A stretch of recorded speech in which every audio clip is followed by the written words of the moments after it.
Bueno, Guille, gracias. No, un placer. Gracias por tu tiempo. Bueno, a ver, yo soy biólogo y filósofo. Sí, me formé las dos carreras en la Universidad de Buenos Aires, en momento de mi vida diferente las dos. Eh, Arranqué con la biología y en algún momento quedó, quedó la sensación de que la biología iba, pero no del todo. Y, y arranqué filosofía como quien arranca una aventura, no una formación. Y con el tiempo se fueron poniendo en diálogo. Así que Sí, yo creo que la biología es la máxima tecnología. O sea, creo mm, que nada supera cuando habla de tecnología. O sea, supera la biología si podés. mm, Me parece absolutamente mm, imposible. Me parece que no tiene límite en el descubrimiento de los alcances que tiene. mm. Sí, depende de qué biología, ¿no? O sea, hay todo el tiempo un intento por quitarle ese carácter global que tiene. Global y múltiple, ¿no? La biología tiene, yo creo que como disciplina es una...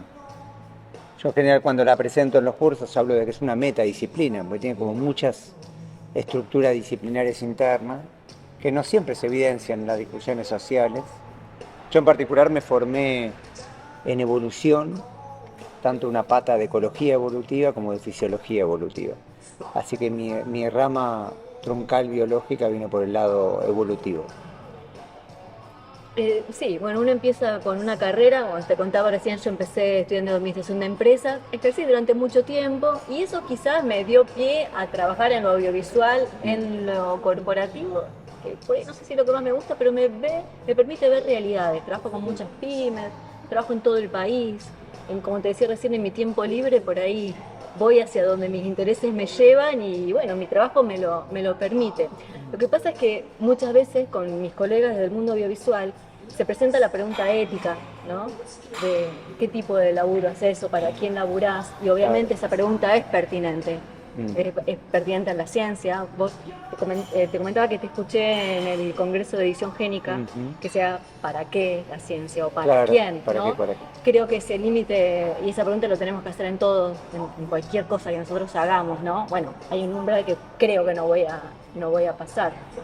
Pero bueno, no me planteo el tema de, o sea, no trabajar para empresas, la Mm, verdad, porque es lo que me permite hoy poder hacer esto, mm, tomarme la tarde, contactarte, venir con mi equipo, pues, o sea, qué sé yo, hoy es lo que me lo permite. mm. Estoy tratando de analizar las posibilidades que tengo. Em, Ahora, contame esto, digamos, ¿en qué momento la ciencia perdió, o si siempre fue así para vos, Mm, en qué momento la ciencia, digamos, se sometió de alguna manera al poder corporativo, mm, ¿no?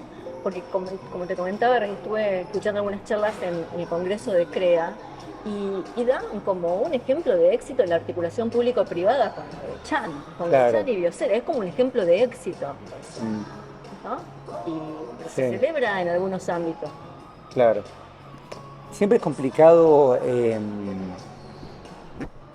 marcar orígenes, ¿no? Yo creo que si ponemos uno de los orígenes posibles de la ciencia en el momento de renacimiento, la mezcla entre la conquista de América eh, y por ir a los aportes de Galileo Galilei, Copérnico y Newton, si ponemos ese momento, lo que vemos en primer lugar es que la ciencia, esa ciencia, siempre estuvo en mayor o menor medida cerca del poder.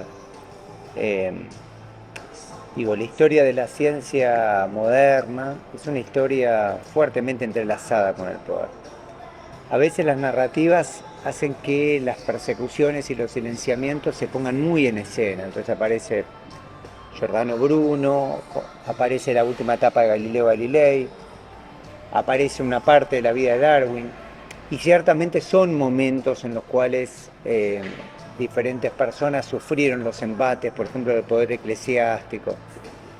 Pero yo diría que la ciencia tal como la conocemos es una ciencia fuertemente entrelazada desde, por y para el poder.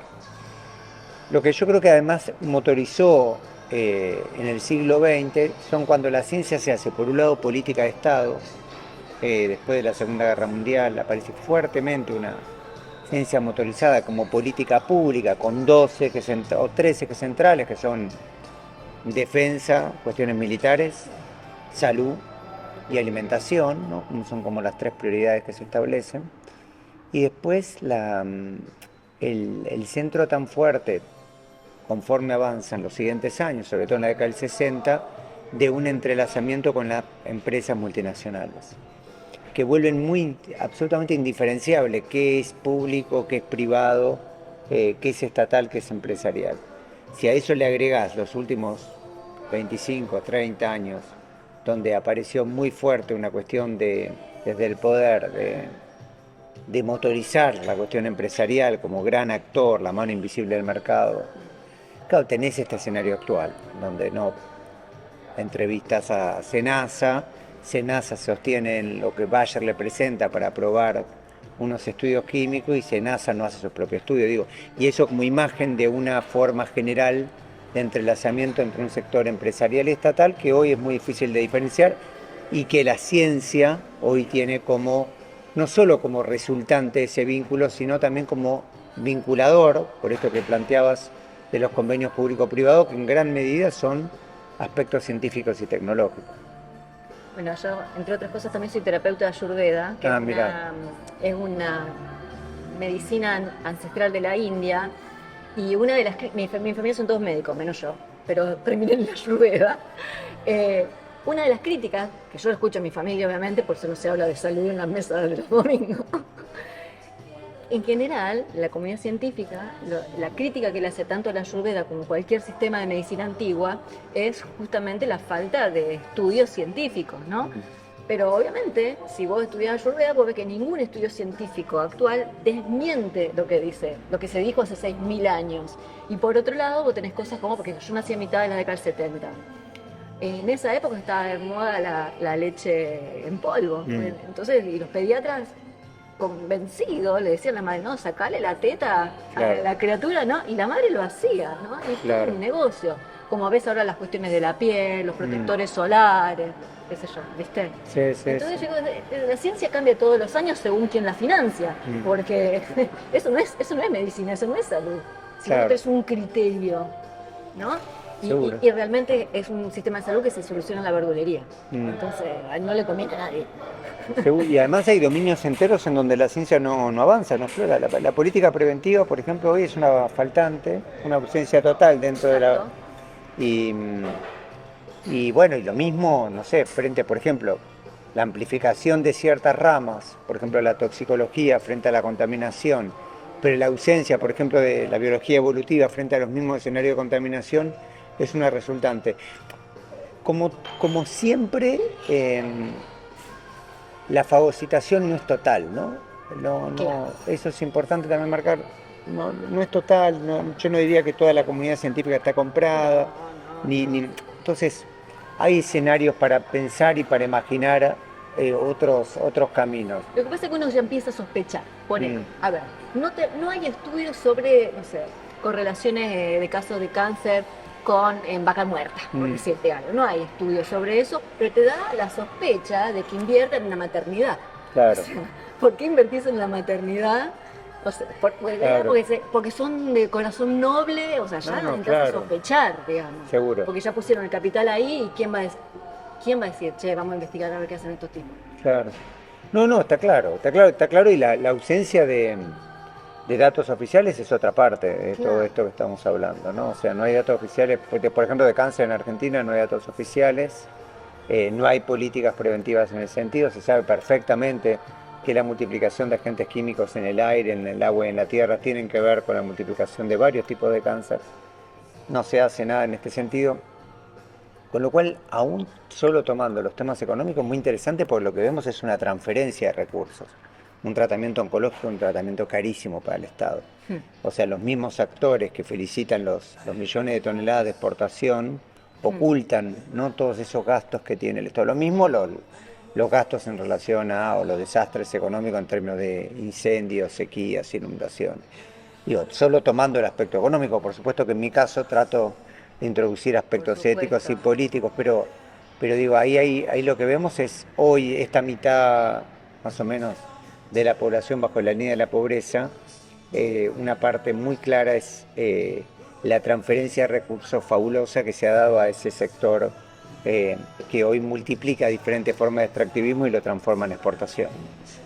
Vos hablabas de cuestiones que ocurrieron en el mundo a partir de mitad del siglo XX, ¿no? Ujú. Y más o menos en esa época que en La Ciencia Sin Freno Claro. comentás que a partir de ahí se vendió esa gran metáfora que vos hablabas del desarrollo y del subdesarrollo. ¿Me podés comentar un poquitito eso? Después que la gente lo lea en el libro, obvio, ¿no? No, es una metáfora clave que se dio, sí, más o menos entre la década del 50 y 60, en donde se instaura la idea de básicamente dos mundos, uno desarrollado que involucra a Estados Unidos o a Norteamérica y Europa, y el otro subdesarrollado que involucra a gran parte de Asia, África y América Latina.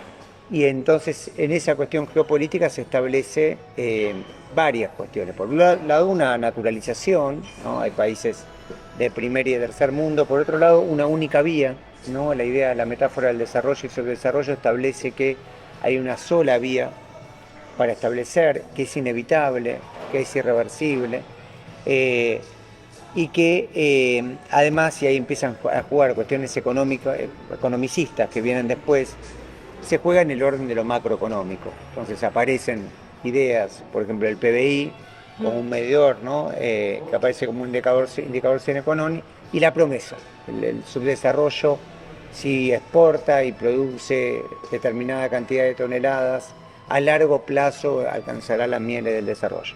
La verdad la estamos viendo, no hay ninguna posibilidad hoy de contemplar, por ejemplo, en el caso de América Latina, que los países, no solo Argentina, sino por ejemplo Brasil, que ha tenido niveles de crecimiento altísimos, hayan alcanzado, por ejemplo, equidades sociales.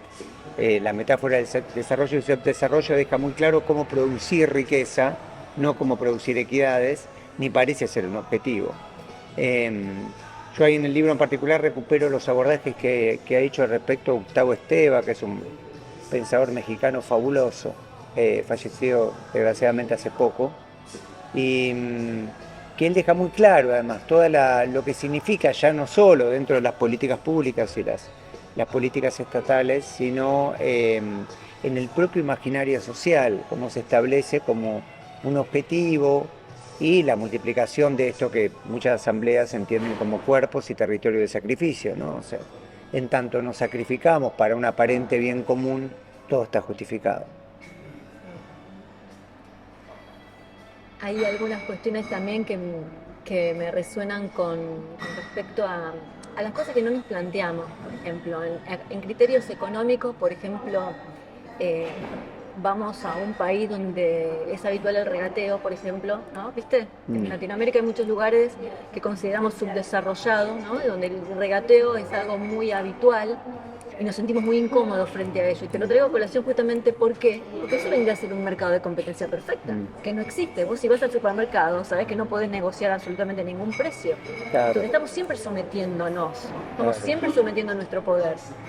Y no nos cuestionamos por qué nos jode tanto negociar un precio. Claro. Si eso sería la competencia perfecta, supuestamente en un modelo ideal. Pero para ya irnos de la cuestión económica y meternos en los otros temas tuyos, hablando de la circularidad, ¿no? De la economía circular, o sea, si yo pienso por ahí en la segunda ley de termodinámica, ¿no? Donde, digamos, el principio de entropía hace que todo, en realidad, la energía no puede reciclarse y la materia en alguna manera sí se puede reciclar, pero no completamente. O sea, la circularidad para mí es imposible. O sea, dado este modelo, no hay forma de pensar un capitalismo circular, verde, renovado. O sea, requiere un nuevo modelo, lo cual creo que es el gran desafío. Sí. ¿Cómo hacemos? Lo que pasa es que ahí yo creo que hay que trazar qué objetivo. Yo no sé si el poder está incómodo con este escenario. O sea, yo, por ejemplo, crisis climática, yo hoy lo pienso, yo no sé si para el poder es un problema la crisis climática. No, si lo ven todo como oportunidades. Bueno, claro, te lo explicas muy bien, todo es una oportunidad, todos los emprendedores que salen para aprovechar las oportunidades. O sea, para el poder puede ser pero más que un problema, un desafío el tema de la transición energética, por ejemplo. Entonces, ¿cómo mantener estas tasas de ganancia con un problema en el cual cada vez le cuesta más sacar hidrocarburos a bajo costo?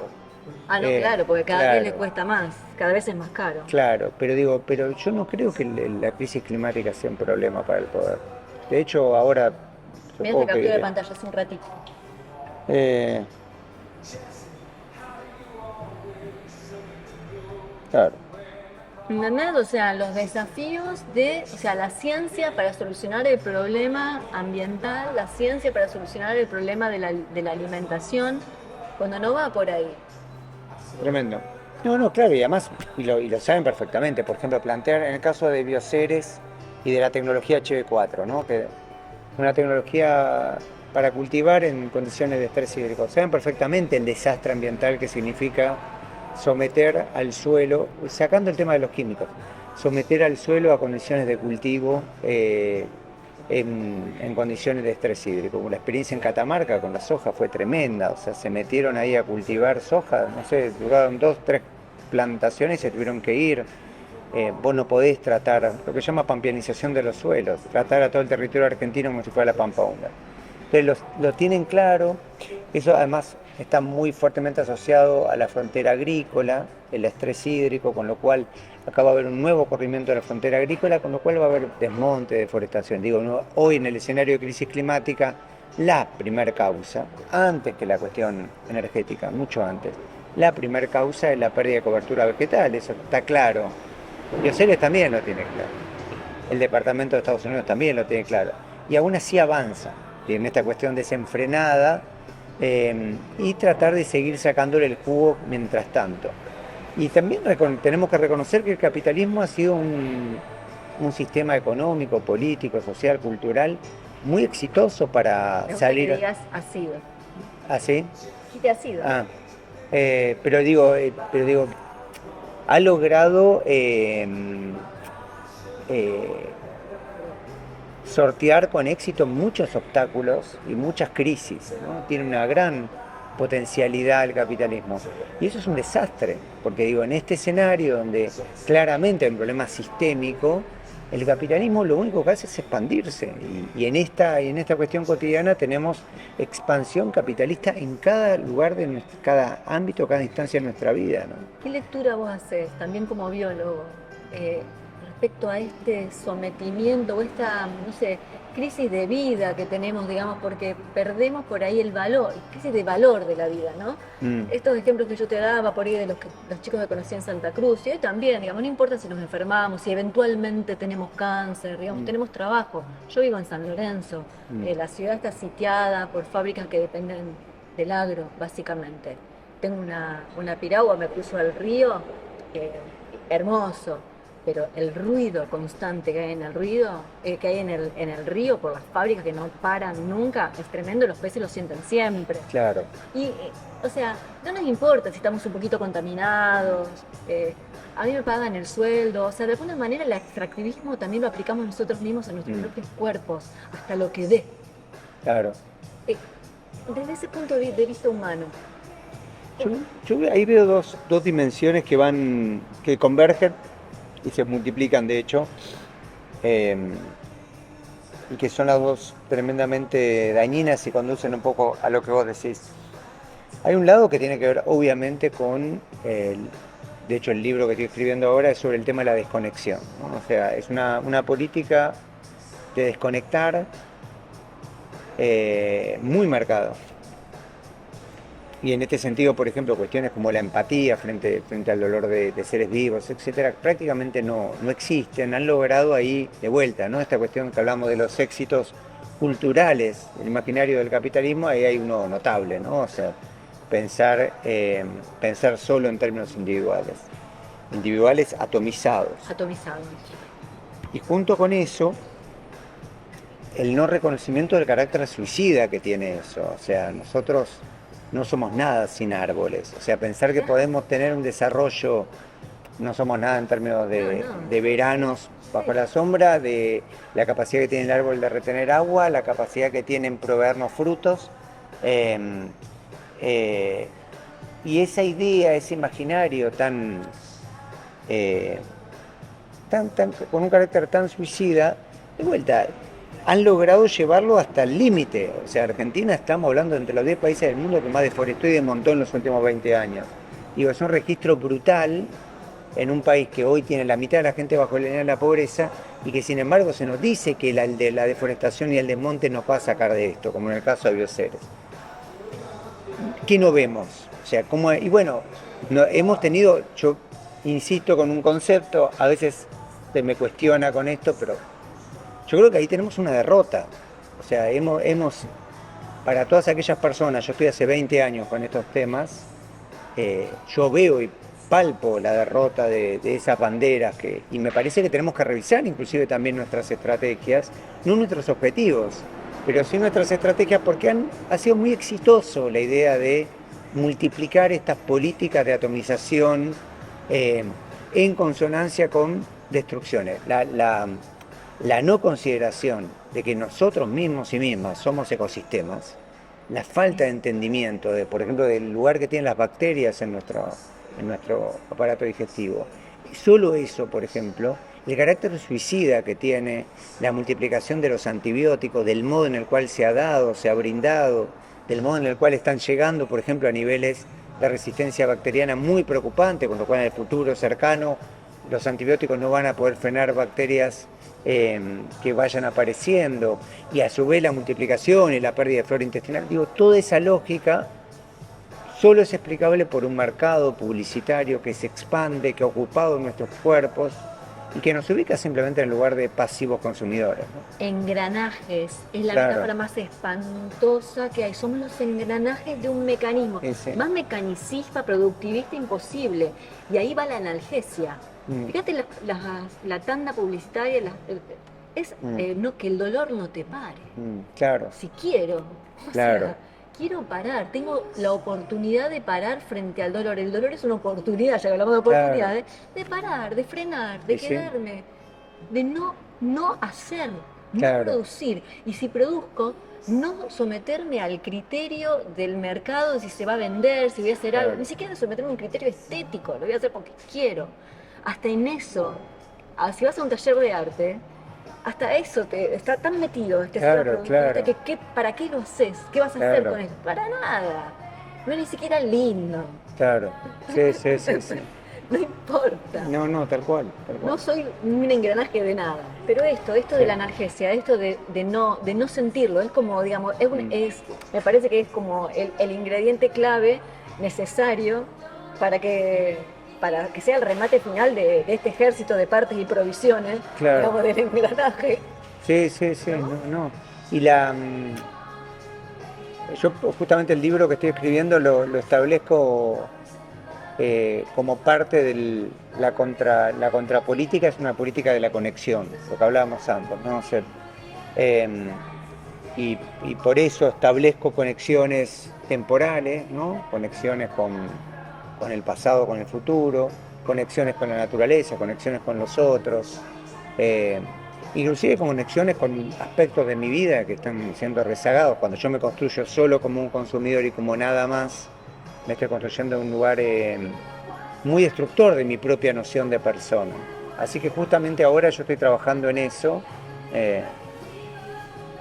Después el modo en el cual lo lograremos cuesta pensarlo, estamos en un momento extremadamente oscuro, pero a su vez no falto de resistencias, que eso también es muy importante marcar, ¿no? O sea, no estamos en un momento quieto. Y no seamos productivistas con respecto a esto. Claro. En este momento. ¿Por qué tenemos que ya tirar la respuesta? ¿Por qué tenemos que responder? Tenemos que producir también esto. Exacto. No, lo estamos pensando. Es verdad bastante. Es cierto. ¿No es cierto? Porque estamos realmente imbuidos en esto. Es cierto. De que tenemos que producir. Es cierto. Contame el segundo libro que vas a presentar hoy. El segundo libro es un libro que tiene una historia muy interesante, porque fue parte de, yo soy el compilador, hice la introducción y bueno, convoqué autores y autoras, y es un libro en torno al tema del modelo agroindustrial argentino.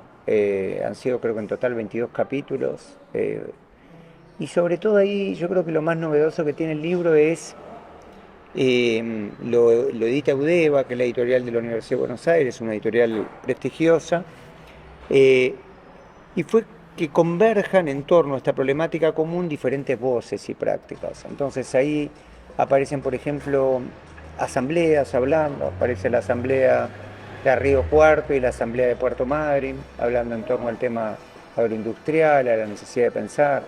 Aparecen periodistas, aparecen investigadoras e investigadores que vienen de diferentes áreas de las ciencias naturales, que vienen de la economía, la sociología, la política, gente que viene trabajando en temas de agroecología. Digo, un intento por rodear el tema del lugar coral, ¿no? Yo creo que ahí yo creo que está, si se quiere, la principal virtud del libro, que es establecer que ante problemas comunes lo coral se vuelve fundamental para pensarlo de una manera diversa, y esto conectando con la primera parte que hablábamos, ¿no? Para pensarlo de una manera sinérgica. Sí. No, el desplazamiento de pensar que un problema es un problema de la academia es parte de lo que nos quiere hacer creer las empresas para callar a los pueblos, y también la necesidad de poner en diálogo nuestros saberes justamente en un lugar múltiple. ¿Participás en asambleas? Sí. ¿Cuál es el poder que le ves a la asamblea? Y la asamblea tiene territorio, la asamblea tiene los pies en un territorio. Cada vez que estoy, por ejemplo, la semana pasada estuve en Puerto Madryn y Trelew, cada vez que pongo en diálogo con personas que vienen lidiando problemáticas, que de hecho se les pone en un problema si les preguntamos por un modelo de país, como a veces intentan. Pero es que no lo tienen por qué tener ese modelo de país. Bastantes están pensando en su territorio, ¿no? Lo mismo cuando estuvimos en Córdoba hace poquitos días, hablando, por ejemplo, con las compañeras de Budas, en los barrios de San Antonio y Naudi, al sur de la ciudad de Córdoba, que pelean contra la fábrica Porta, lo mismo. Sentí cosas muy parecidas como cuando hablé con las compañeras que están lidiando con Copetro y con Aluar en Puerto Madryn. Entonces, yo creo que la fuerza de las asambleas son personas capaces de organizarse, que lograr pensar su territorio, lograr decir que no, también lograr pensar su sí, ¿no? Establecerse, cuidarse. Tenemos ahí una fortaleza enorme. Dentro del movimiento ambientalista a veces se nos cuestiona y dicen, bueno, pero ustedes no han generado un partido político. Yo no sé si el objetivo era generar un partido político. Lo que sí se motoriza claramente, se ve claramente, es las dificultades que ha tenido el poder para cooptar al movimiento ambiental. Y yo creo que eso ya es un aspecto celebratorio, sí, ¿no? Porque la política no es siempre partidaria. Claro. Hay una gran confusión con respecto a eso. Hoy un amigo compartía, él vive en Holanda, una imagen de Provo, que era una organización anarquista de los 60, que hizo una acción, entre tantas cosas, de poner bicicletas pintadas de blanca por todos lados para que la gente las use sin pagar nada. ¿Qué? Como funciona en Holanda hoy. Claro. O sea, lo que era una cosa de unos locos hace 50 años, hoy es una realidad. Claro. Y fue un movimiento anarquista que duró 5 años. O sea, como eso, otras cosas. Como por ejemplo la legalización de la marihuana. Claro. ¿Quién lo puede...? Ahí está. Claro. ¿Viste? O sea, no hay que perder la fe. Bueno, hablé con un chico en Santa Cruz, que él es corresponsal de la Izquierda Diario, y él decía que hablando de los huelguistas, que no lo hayan logrado en ese momento no significa que hoy no se pueda lograr. Claro. No lo lograron. Los mataron a todos. Los que no lo mataron se escaparon. Los que quedaron los siguieron amenazando. Pero lo que ellos decían estaba bien. Claro. Pedían vela, que pueden vivir con su mujer. Era lógico. Claro. Vamos a abandonar la lucha porque porque no funcionó hasta ahora. O sea, si lo que vos sentís está bien. Es cuestión de... Bueno, y para terminar, ¿vos considerás que como especie podemos tener una misión en este planeta? O sea, somos los predadores máximos. Es una posición espantosa la que nos toca, ¿no? ¿Hay otra posición posible para el humano? Y yo creo que ahí es muy difícil separar el aspecto específico del modelo económico, político, cultural que hoy lo coloniza, ¿no? Me parece que en la medida en que podamos recuperar nuestras diversidades. A ver, el problema del capitalismo, yo creo que el problema mayor no solo que es un sistema deshumanizado y alienante, sino que además se ha vuelto un fenómeno global. O sea, si en una determinada parte del mundo, muy acotada, un grupo de personas se quieren organizar de esta manera, allá ellos. Para mí el problema es cuando un sistema se vuelve hegemónico, global, fagocitante. posiblemente el capitalismo no pueda hacer sino eso. Pero en todo caso, lo estoy marcando no porque para rescatar al capitalismo, sino para poner el centro justamente en que creo que el norte principal que tenemos es recuperar nuestra diversidad de prácticas. Yo creo que en la diversidad de prácticas tenemos un eje fundamental. El capitalismo, además de ser todo lo que hemos descrito, es un fenómeno o un modelo homogenizador, pérdida de esa diversidad. La multiplicidad y diversidad yo creo que es una de las claves. El Leviatán de Hobbes. El pueblo como una masa, claro, no como una colección de individuos. Claro. Todos mirando, o sea, ¿viste la imagen esa de Sí. todos mirando para arriba? Claro. Y además un pueblo sin historia, un pueblo sin futuro, un pueblo sin identidades, ¿no? O sea, lo que sabemos, vos hacías alusión a la asamblea, y lo que me pasa cada vez que voy a un territorio, que escucho a alguien de un pueblo originario, escucho criollos que están ahí hace 80, 90 años lidiando, personas que se identifican con determinadas trayectorias. En la medida en que la especie humana logre, me parece, recuperar esa diversidad, que de hecho logró, me parece que ahí vamos a ganar en muchos aspectos. Después hay aspectos que son muy fuertes, que no sé si son específicos, pero sí son muy predominantes en la historia reciente, que son los fenómenos de la violencia y de la inequidad, ¿no? O sea, la violencia y la inequidad en términos de lectura de poder ha sido hacia adentro y hacia afuera, ¿no? O sea, lo que le estamos haciendo a la naturaleza se lo estamos haciendo a África, digamos, se lo estamos haciendo a América Latina, somos objetos cotidianos de violencia.